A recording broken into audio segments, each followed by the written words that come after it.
Halo adik-adik, berikut ini pembahasan soal TO IPS SD kelas 6. Silakan disimak ya.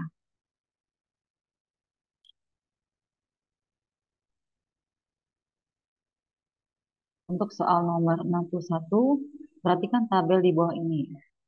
Berdasarkan tabel di atas, pasangan yang tepat antara batas wilayah Asia Tenggara dan keterangannya ditunjukkan oleh nomor A1 dan 2, B1 dan 3, C2 dan 3, D2 dan 4. Jadi untuk nomor 1 itu batas utara Asia Tenggara itu berbatasan dengan negara Tiongkok. Benar ya, kalau kalian lihat di peta, itu utaranya Asia Tenggara itu adalah negara Tiongkok, betul. Kemudian batas sebelah timurnya itu harusnya Samudra Pasifik, tapi dipasangkan dengan Samudra Hindia. Jadi nomor 2 itu salah. Yang nomor 3, bagian barat itu berbatasan dengan Teluk Benggala, itu betul. Kemudian di bagian selatan harusnya berbatasan dengan Samudra Hindia, tetapi dipasangkan dengan Samudra Pasifik. Jadi yang nomor 4-nya salah. Maka jawaban untuk soal nomor 61 adalah yang B, 1 dan 3. Kemudian untuk soal nomor 62, penampakan alam yang terdapat di negara Thailand adalah Gunung A. Doi Intanon, B. Kinabalu, C. Pagon, D. Apo. Kita cek ya. Untuk Gunung Doi Intanon itu berada di Thailand, untuk Gunung Kinabalu berada di Malaysia, untuk Gunung Pagon atau Bukit Pagon berada di Brunei Darussalam, dan untuk Gunung Apo berada di Filipina. Jadi untuk soal nomor 62 jawabannya adalah yang A, Doi Intanon. Kemudian soal nomor 63, kawasan pusat industri utama Vietnam terdapat di A. Metro Manila, B. Ho Chi Minh, C. Putrajaya, D. Yangon. Kita cek ya. Untuk Metro Manila ini berada di Filipina, Ho Chi Minh berada di Vietnam, Putrajaya berada di Malaysia, dan Yangon berada di Myanmar. Jadi untuk soal nomor 63, jawabannya adalah yang B, Ho Chi Minh. Soal nomor 64, penyebab terjadinya perlawanan dari rakyat Indonesia pada masa awal kemerdekaan adalah A. AFNE ingin mengambil alih kekuasaan di Indonesia, B.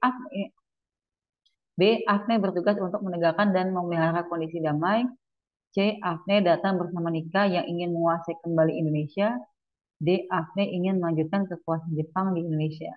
Jadi ada tujuan ya, kedatangan AFNE ke Indonesia. Ini tujuannya, yang pertama menerima penyerahan diri Jepang, melucuti dan mengembalikan pasukan Jepang di Indonesia ke negaranya, membebaskan tahanan perang yang ditawan oleh pasukan Jepang. Jadi awal mulanya disambut baik nih kedatangan AFNE. Ternyata secara diam-diam AFNE datang bersama Nika yang memang punya tujuan untuk menguasai kembali Indonesia. Maka terjadilah perlawanan dari rakyat Indonesia. Maka untuk soal nomor 64, jawabannya adalah yang C. Kita lanjut untuk soal nomor 65. Salah satu tokoh perlawanan rakyat Makassar yang menentang pembentukan negara Indonesia Timur adalah A. Robert Walter Monginsidi, B. Abdul Harith Nasution, C. Tukunya Arif, D. Ahmad Tahir. Jadi ada beberapa tokoh perlawanan rakyat Makassar dalam menentang pembentukan negara Indonesia Timur. Di antaranya adalah Arifai, Parisi, Robert Walter Monginsidi, Ranggong Daeng Romo, Makareng Daeng Jarung. Ya, kalau Abdul Harith Nasution ini merupakan tokoh petak dasar perang gerilya melawan penjajahan Belanda. Sukunya Arif merupakan gubernur Aceh yang pertama. Ahmad Tahir merupakan tokoh pertempuran Medan Area. Jadi untuk soal nomor 65, jawabannya adalah yang A. Soal nomor 66, berikut ini informasi yang berkaitan dengan UNCI.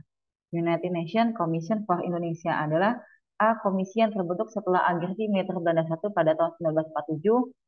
B. Komisi bentukan Dewan Keamanan PBB sebagai pengganti KPN. C. Badan Pelaksana Sementara PBB di Irian Barat. D. Badan yang memprakarsai perundingan negara jati. Kita cek ya. Untuk yang opsi A, komisi yang terbentuk setelah agresi militer Belanda 1 pada tahun 1947 adalah KTN, Komisi Tiga Negara. Sedangkan komisi bentukan Dewan Keamanan PBB sebagai pengganti KTN adalah UNCI, United Nations Commission for Indonesia. Kemudian Badan Pelaksana Sementara PBB di Irian Barat adalah UNTEA, United Nations Temporary Executive Authority. Kemudian badan yang memvokasi perundingan lingkar jati ini bukan badan ya, tapi tokoh yang bernama Lord Killer. Jadi untuk soal nomor 66 jawabannya adalah yang B. Soal nomor 67, contoh teknologi modern yang dapat dimanfaatkan dalam kegiatan pertanian adalah A. Mesin traktor, B. Bajak hewan, C. Cangkul, D. celurit. Karena teknologi modern berarti kan menggunakan mesin ya. Maka untuk soal nomor 67 jawabannya adalah yang A. Mesin traktor. Kemudian soal nomor 68. Sebelum mengenal listrik untuk penerangan, manusia menggunakan lampu A. Neon, B. Pijar, C. Minyak, D. Senter. Jadi zaman dulu itu manusia itu untuk menerangi eh, lingkungan ya, itu dulu menggunakan lampu yang berbahan dasar minyak. Jadi bahan bakaran terbuat dari minyak. Jadi untuk nomor 68 jawabannya adalah yang C. Nomor 69, suatu proses penyampaian berita atau pesan kepada orang lain baik secara langsung maupun tidak langsung disebut A. Komunikator, B. Komunikasi, C. Komunikan, D. Pesan. Kita cek satu-satu ya. Komunikator ini adalah pihak yang menyampaikan pesan atau berita. Komunikasi ini adalah proses penyampaian berita atau pesan kepada orang lain. Komunikan adalah pihak yang menerima pesan atau berita, sedangkan pesan adalah informasi yang ingin disampaikan. Jadi untuk soal nomor 69, jawabannya adalah yang B, komunikasi. Kemudian nomor 70, globalisasi ditandai dengan adanya perusahaan asing. Perusahaan asing yang bergerak pada bidang otomotif di Indonesia adalah A. Yamaha, B. Chevron, C. Pizza Hut, D. Standard Chartered. Untuk Yamaha ini merupakan perusahaan yang bergerak di bidang otomotif. Chevron, perusahaan minyak dan gas. Pizza Hut, perusahaan makanan cepat saji, dan Standard Chartered merupakan perusahaan jasa keuangan. Jadi untuk soal nomor 70, jawabannya adalah yang A, Yamaha. Soal nomor 71, penyebaran arus globalisasi didorong oleh adanya kemajuan di bidang A. Telekomunikasi, B. Kesehatan, C. Pendidikan, D. Politik. Jadi yang namanya globalisasi ini adalah proses mendunia ya, di mana mulai berkaburnya batas-batas antar negara dalam penyampaian informasi.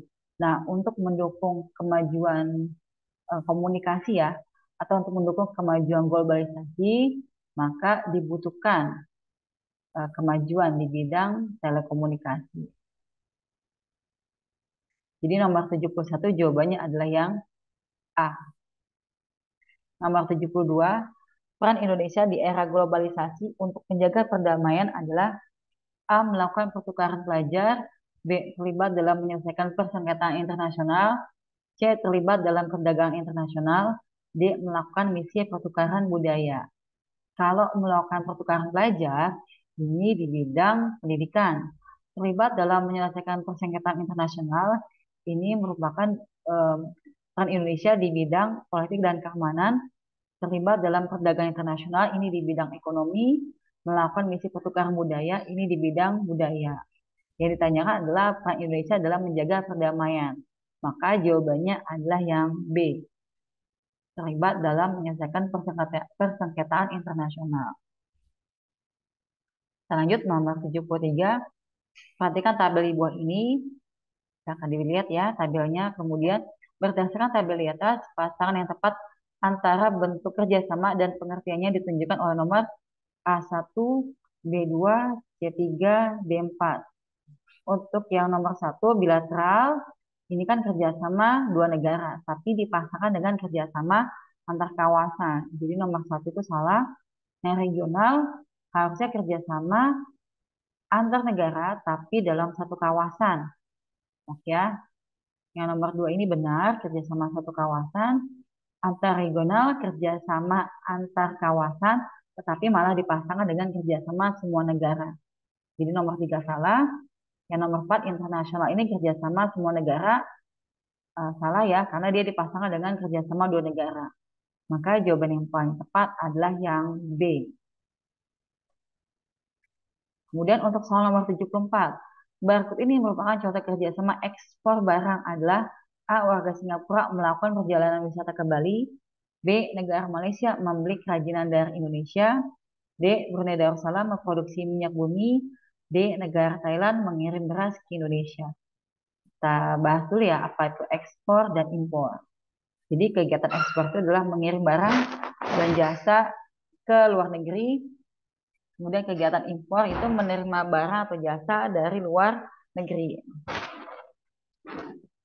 Oke. Dan kita cek satu-satu ya. Warga Singapura melakukan perjalanan wisata ke Bali ini merupakan impor ya. Jadi kita mendatangkan wisatawan dari mancanegara, ini merupakan impor jasa, kayak mendatangkan. Kemudian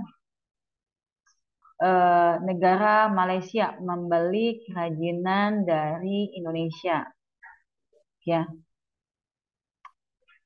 kalau Malaysia membeli kerajinan dari Indonesia berarti impor. Jadi yang diimpor, yang dibeli adalah barangnya. Ya. Kemudian yang C, Brunei Darussalam memproduksi minyak bumi. Ini baru produksi tapi belum ada kegiatan ekspor impor. Kemudian yang D, negara Thailand mengirim beras ke Indonesia, maka ini kegiatan ekspor barang. Ya. Jadi untuk nomor 74, ini jawabannya adalah yang D. Negara Thailand mengirim beras ke Indonesia.